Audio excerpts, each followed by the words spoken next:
everyone, and welcome to our latest webinar, Business Process Management versus Business Process Automation. What is the difference and why should you care? My name is Michelle Kermith. I am Head of Technical and Consultancy Services at Crown Records Management. And with me today, I have my colleague, Ravi. Welcome, Ravi. Hi, thank you, Michelle. I'm Ravi from Crown Records Management as well. I oversee business development for physical records to digitization. What is business process management and what does that mean to you, Ravi? Yeah, business process management, exactly as I said, what it means different things to different people, and what we're going to hopefully cover off is what the term between business process management and automation will be. Management is obviously processing and managing the processes. Automation will dig in deep and looking at the actual flow of data effectively within the organization. Yeah, so for me, business process management is hugely important because this is where an organisation or a company can really review and define their business needs. So first of all, you need to define your business need. What is it that you need to do? What you need to deliver for your customers? What processes do you need in place to do that? What do they look like? How are they working? How do you know? What measurements do you have in place? So there's a whole life cycle of process management that doesn't stop when you've just looked at it once, because business changes, your business needs change. So it's a constant evolution of looking at your processes, because ultimately you get your processes right, you can streamline your costs, you can make better efficiencies, you can reduce bottlenecks in your processes.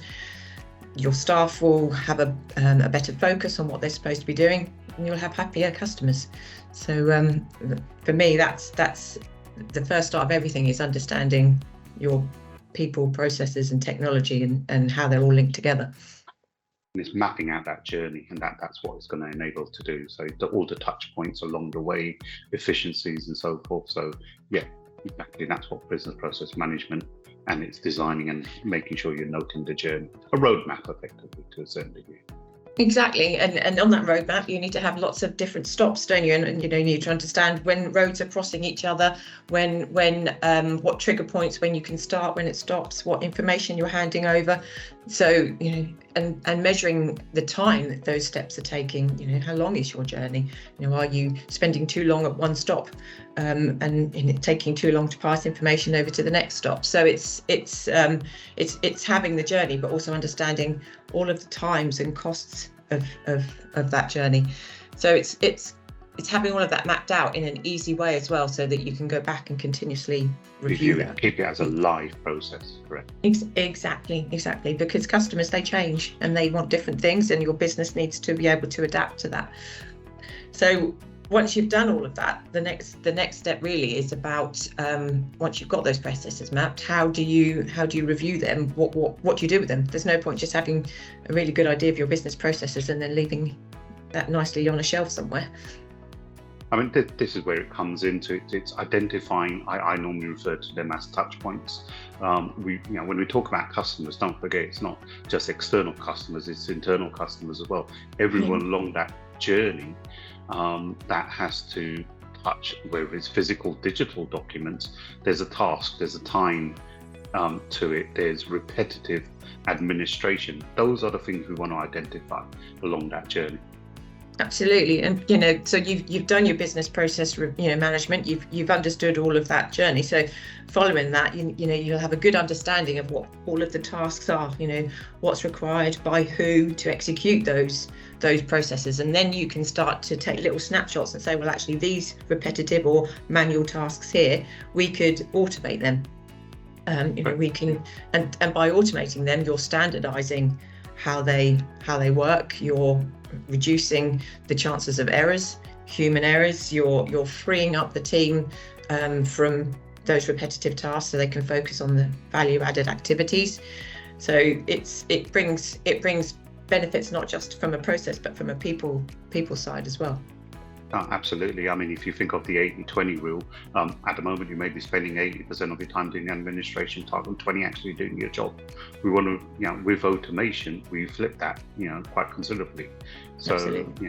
Once we do the process management, automation flows in, you get efficiencies, you get cost savings at the same time, and you realize that you release valuable time for people to do what they are meant to do. Absolutely, yeah. And you need to also, at the same time, when you've looked at the process and the task, you need to look at what technology you've got and tools you've got, because do you have something in place that can already help you with that, or do you need to understand what right tools you need, what else do you need to bring into the business, and that's one of the key points I think that we need to look at between, when you've what have you got on site? What have you got in your business? What can already help you? Once you've done your business process management and you've done your business process automation, review, what do you do next? How do you kick it off? How do you start it? Absolutely. When you're doing the process review, if you're a fairly large organization, don't forget, people and departments will have a variety of solutions already in place. When you do the process and when you do the business review, you'll be able to see of utilizing your existing investments to its best potential. So it's not about replacing it. The process will actually identify capitalizing on what you already invested in and making sure it works across the board. Absolutely. And I think that's business process management to me is the first step. Understand your current state, understand your current position, understand where you need to get to, break that down into your tasks, and then only when you've done that does business process automation come in. And then in part of that process, what technology do I have? What can I utilize? Do I have the right tools? Are these tools standing alone and not actually helping each other either, or are they all standalone technology? So there's a complete overview of your business, people, process, technology. That's what you need to start looking at. Absolutely. It brings the roadmap, and you start plotting where everything is, and then where there are gaps, we need to build bridges. We work with you to bring in the right tools to create those bridges as such. Absolutely. So I think it's quite a hot topic, isn't it? People, they know they need to look at their people, processes, technology. They know they need to understand the way that they're working. Why do you think that it's such a hot topic? People are reviewing, obviously, coming out of people working dispersed, work from home, how to manage data, manage documents, even information. I mean, digital information coming in doesn't mean it's efficient. Someone still somewhere is normally keying that information into another system. Everyone's having to look like streamlining and being more efficient. So some of them may be, I think people to a certain degree may be scared of change, scared of the cost that might be implied. But that's why we're saying when we go through a business process review, we're looking at what you've already invested in. You're only looking at what you need to complement that to make it more, make it efficient as it can. Absolutely. I do think that you're right. COVID did, make people review the way they were working and how they can share data. And I think I use the word data because actually I think that's one of the key points. We're trying to move away from the actual document, the piece of paper itself, or even the scan. It's the information and the data that's on that piece of paper that the businesses need. So it's actually about how do we capture that data directly? How do we stop having to pass bits of paper around? How do we capture authorizations or approvals or signatures if we need them in a more data-driven way? And I think that's companies are now starting to understand that that's the information that they need, and it's how they can get that from source. So tools can do all of that. So from a business process automation perspective, tools can take a piece of paper, capture all the right key data you need off it, and give it to whichever systems are required so that the people can start making informed decisions on that data. And that's one of the key things from business process automation for me, is that you're capturing the data at source with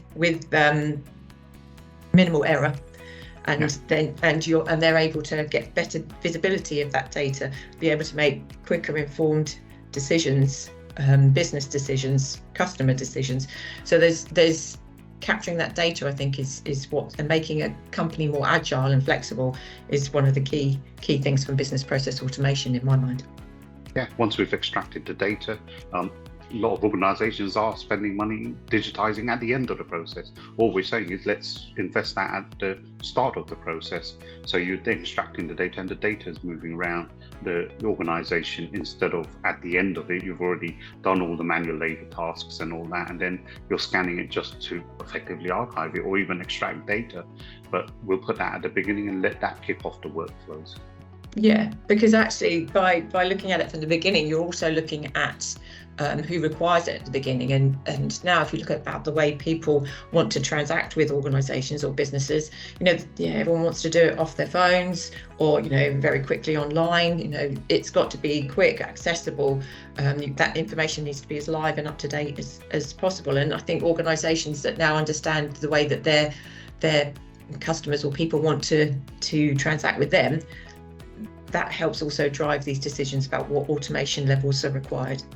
Yeah, and governance-wise, it's also giving you an audit trail, traceability, people accessing information, even if they're on the go, secure access is provided. Everything's audited, everything's tracked. So you've got to, at the end of the journey, you can actually even produce good sort of management reports using dashboards and so forth. So you've got live visibility. As they say, it's better to work off a live cash flow than, having one that's projected as such. Absolutely. So we know that we need to look at our current state. We know that we need to look at our people, processes, technology. We need to break those down into tasks. So where we can automate that to create those efficiencies, gain back time, focus on value adds, visibility of data, informed decision making. So we know all of that. So we here at Crown are also able to help customers with that. So where do you start with that? Well, we can come in and we can help with a business process review.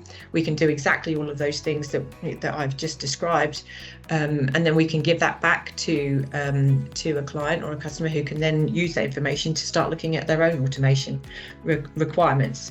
And that's something that we're getting involved in more and more here at Crown, isn't it, Ravi? Oh, no, absolutely, yeah. I mean, customers on the path are existing customers and new customers. It's like anywhere, when you begin on a journey, you're a bit nervous, but if you've got someone to assist you, to map it out for you, to review where you are, look at where the stops are and so forth.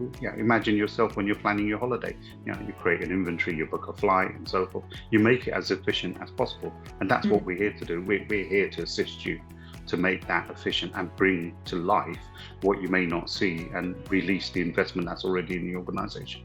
Yeah, and that's actually a really good example, because that you use there, Ravi, about the way you book your holidays and the research and things that you do, because we spend time and energy on that because it's so personal to us. It's our time, it's our money, it's very personal, and that's the sort of thing that we like to bring over to in our business process reviews with people, is that we want it is a personal thing to us. We understand that you've got to save time, save money, get the best out of this tool, and our experts can come in and ultimately just sit with you, work with you, connect with you, become part of your team, and not actually take up too much of your precious time to do that. So that's quite an interesting point about it being personal, I think. So we've gone through business process automation, business process management, the benefits for you and the difference, and also how we can help you at Crown. So I'd like to thank you for your time today, Ravi, and joining me here. Thank you for our little discussion. And everybody that's joining us today, feel free to reach out to myself. My details are on the screen with you now. If you have any questions or anything you'd like to discuss, please get in touch. Thank you very much. Thank you, Michelle. Bye.